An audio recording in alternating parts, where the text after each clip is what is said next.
గౌరవనీయులు deputy CM Pawan Kalyan గారు ఆయన చిన్నతనంలో ఎలానైనా ఇస్రోని గేట్ బయట నుండైనా చూడాలని చాలా దృఢంగా అనుకున్నారు.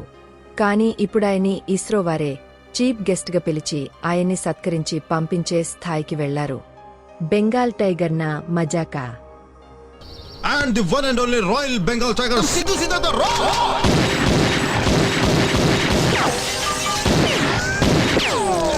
చూడప్పా సిద్ధప్ప, నేను మాట చెప్తాను. నేను సింహం అంటానబ్బా. అది గడ్డం గీసుకోలేదు, మేము గీసుకోగలం, అంతే తేడా.